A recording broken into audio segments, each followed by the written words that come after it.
Good morning, Canadian Yarn Horde. My name is Alyssa, and today's a quick project video. If you are new here, what I wanted to show you is today I'll be showing you how to make this fingerless glove. So what I like to do is Tuesdays, Thursdays, and Sundays, I will release a video just like this. And then Monday, Tuesday, Wednesday, or Monday, Wednesday, Fridays, I tend to release daily update videos showing you a bigger project. Like say I did a blanket or a cardigan, all of those things. It'll show you how long it can take in the real world, not just like a TikTok quick, you know, ooh, look, 30 seconds and it's done. I think that can dissuade some people. And I think it's important to show them how to make it so that they know that it can take some time. Things can take time to make, but if you're willing to do it, you can make something really beautiful and nice and be very proud of yourself. As you can see, Willow is sleeping right there. He likes to sleep with his arms back. He's a very weird cat. He sleeps in very odd positions, but if you are new, you will notice he likes to show up in my videos, whether it's while I'm working or on the bed. If you are a returning viewer, thank you very much for coming. I very much appreciate you coming back. I would love to hear from you and any questions, comments, or concerns you have below. I would love to earn your like or subscription. I will move you over to the overhead cam and we're going to get started. So these guys are knitted. I just wanted to say that. I'm just trying to make sure I got everything in focus here. These are the two yarns you'll be using. Now, this yarn in particular is really nice to work with. However, when you make something with it, it comes out different every time. So if it looks slightly different, it's going to be fine. It's just the way it works, but it's an alpaca look yarn that I got from Dollarama. As you can see, I spent $4.50 on it. It doesn't really give you any information other than it's 85% acrylic and 15% nylon. So there's not a lot of information about it. My guess is it's probably, they would probably consider it a large 4 or a bulky. So this yarn is what I am working with for, I'm going to tilt you down just a little bit so I can see a bit better. So Fisherman's Wool is a Lion's brand yarn. I have paid $15.49 at Lens Mills for this. This one is natural brown. This is what you would consider, I hate to say it, but a scratchier wool, like those scratchy socks that are wool, or your sweater that's a little more scratchy. I have not put this in the wash yet. I do not know if it can handle machine washing yet or not. It does recommend to hand wash and lay flat to dry, and it recommends a 5.5mm needle or a 5mm hook. I know it does seem expensive, but this is 100% wool. If you can handle it, it is worth a try. I am trying to use more things with it to see if wool will actually keep me warm. So I'm going to be testing that this winter. That's why I've made a lot of fingerless gloves. I find it's a great way to test something for me. But for the needles, I'm going to be using 3 3/4. These are a little bit long, but these are my arrow needles. Anyone who knows I love my arrow needles. I am going to end up using a 3.5mm hook to cast on, and we are going to cast on right now. I'm going to leave it. Oh, no, wrong yarn to start with. This is the yarn you want to cast on with. So I'm going to leave a bit of a tail for tying up at the end. So if you notice, I wrap it around my fingers. I pinch the two together, and then you put the hook in that little space there. Go under, pull through, and there you go. There's your slip stitch. Now we're going to cast onto the needle. That is where I always use a crochet hook to cast on my needles. It gives it a nice elastic feel. We are going to cast on 38 stitches.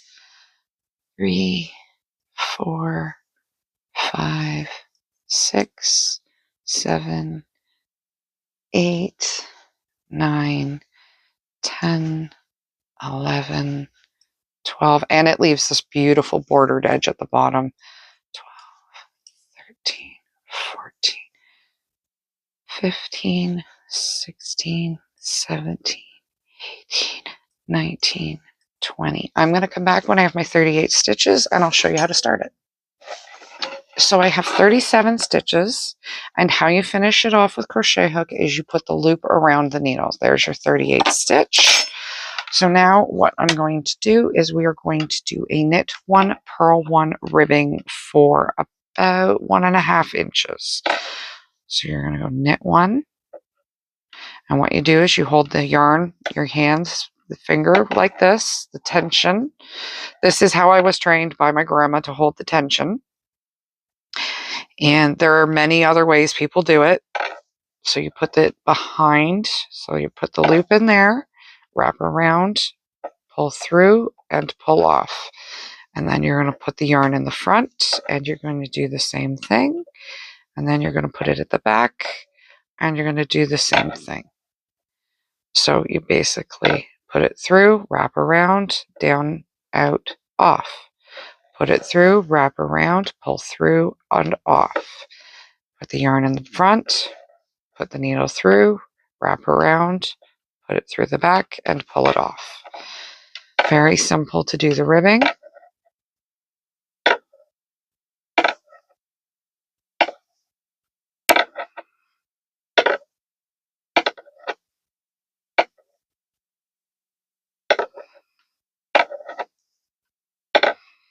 So I'm going to do 1.5 inches. You're going to do the same thing, a same row. It's a 1 row repeat for 1.5 inches. And I will be back.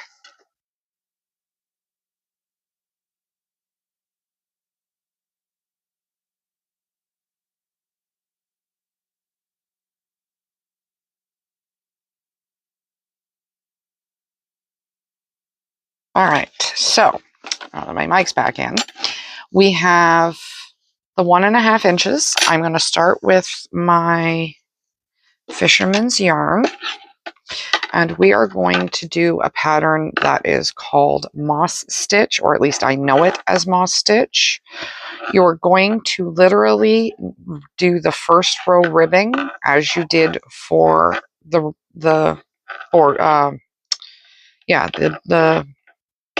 border here.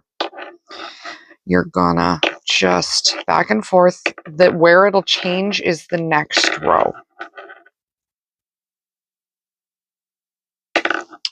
So we're just I'm gonna finish this up this row, and I will be back in a second. So we're finished the first row. This row, you're going to knit 2 stitches. So 1 knit, 2 knit, and now you're going to purl and knit the whole way down. So that's how you're going to do it, and you will see that it immediately changes the pattern. So this is your pattern, these 2 rows. You're going to do this for, I'm going to measure because there's my hole, finger hole, which is not at the seam. So the seam is back here, the finger hole is here. You are going to do that for 4 inches, and I will be back when I've hit my 4 inches to show you how to do the next part. So now that I've got my 4 inches, you want to take 38, which is how many stitches you have. You're going to divide it by 2, which is going to give you 19. So now what you're going to do is you're going to pattern over 19 stitches. So that's 1, 2, 3, 4, 5, 6, 7, 8, 9, 10, 11, 12, 13, 14, 15, 16, 17, 18, and 19. So now what you want to do, you want to put a stitch marker here. Just a lot of times that just helps keep you so you know that's where you want to turn. You're going to turn your work, and you're going to work on these stitches. every purl stitch gets a knit stitch above it, and every knit stitch gets a purl stitch. You're going to do this for an inch on this side, and I will come back and show you what to do with the next 19 stitches. So I've done my extra inch in here. Now what we're going to do is we're actually going to trim off, because you're done on this side now that you've done the extra inch. But because I ended with my stitches on my needle that has the stitches behind it, we are going to use this, which is called a stitch holder. I have talked about this in another previous one. I did not have any at the time, and I think I did a daily update with them. There are other ways to do this. This is probably the easiest, using a stitch holder. You just put them on. I will link this package in the description box below. I did get them from Amazon. What you're going to do now is you are going to basically knit one here, and then you're going to knit the second one because it is a purl, so you want to knit, and then you're just going to continue on. And you're going to do this the same length, and I will come back and show you how we're going to finish it off, and we'll go from there. I'll be back in a second. So I have it done. So now what you want to do is you're going to trim that off. You don't need to leave much of one, not a much one of a tail. Actually, I could even darn that in right now.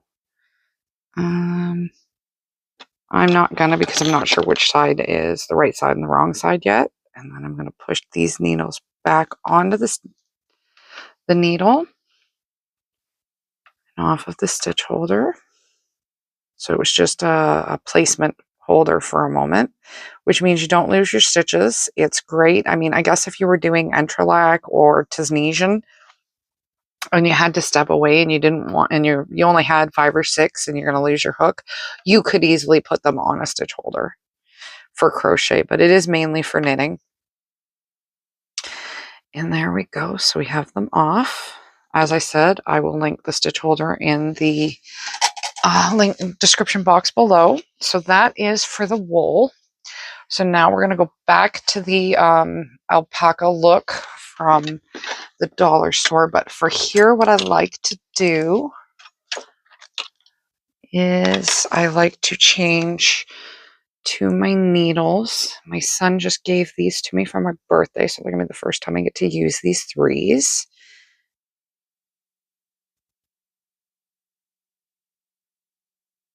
So I'm just going to pull the tape off of them because this is how he buys them, from the thrift store he gets them at. But these are my absolute favorite knitting needles, so I am not opposed to getting one.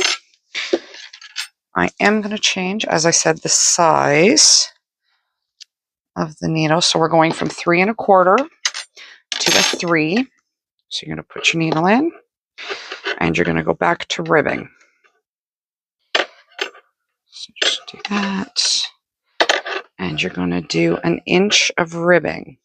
So this is how we're going to do that. I'm going to finish the ribbing off. And when I come back, I will show you how to stitch it up and I will show you the finished product. Okay, so now we're going to cast off. And I do like to use a crochet hook to do this. So you want to get your one, so loop up, grab the second one, put in, loop in, and then pull the loop through 2. So you go in, pull through 1, pull through 2. Go in through the right loop, pull through 1, and pull through 2. And you're just going to do that all the way along, giving you a nice stretchy border. It will be really very nice and give. Some cast offs, when you cast off with the needles, it isn't as elastic as you want it to be. This will always give you a really nice elastic seam. So I'm going to finish this off and then I will show you how to sew it up and we will be done. Okay, so I have finished that up. I'm just going to trim right here. And And then I'm going to use this side as the inside. And that's just because I have that thread right there. So I figure may as well leave that as the outside. So now we are just going to sew the seam up. So you just want to do your seams and make sure that you're nice and tight. You don't have to leave a hole. Your thumb hole is in the middle this time. I'm just going to go back up, ensuring that it should not come undone no matter what. And then I'm just going to push that down through and pull. So now I can trim that, and that's all tied up. And now we're going to take the brown one and we're going to sew up the brown side. Now I'm going to go up one just to get in there and make sure it's nice and tight. And I'm going to loop it around just as a locking stitch, I like to call it. And I'm sure it is not easy to see with this brown, but you're just grabbing the top two loops. One loop on each side is all I grab. And you're just going to sew it all the way down. And then you're going to grab the threads for the bottom ribbing and you're going to sew it up. Now, if you wanted to get about halfway, say right about here, and you want to double back and lock it in, that reason I say and do that is so that way if by chance this thread or this side of the thread breaks, it's less likely to open all of it up and fall off. So it's just kind of an extra bit of protection so you don't lose it in case for some weird reason you didn't sew it up well. I have never had that happen, but just in case, I like to think ahead and try to protect my work from any unnecessary loss. So like I said, you're just going to keep sewing the two loops. As I said, one on each side. And then we're just going to pick up. And as you can see how I was saying at the beginning, how this is the same yarn, but it gives a total different look in each spot you use it in. It is the yarn. It is meant to be that way. I have a little hat here I'm going to be doing soon that I made up with that yarn, and it's just all over different. Every spot looks a little different. So it is just the way the yarn is and the way it's made. So we're just going to double back a bit. And I like to do that when my thread gets too little. I'll thread it through, get the end piece on, and then pull it through, and I don't even have to trim it. So now we're going to sew up here. And as I said, I'm going to go back just a little bit to get the stitches on this side, and then we just go all the way down. And we are almost there, and this video will be done in a second.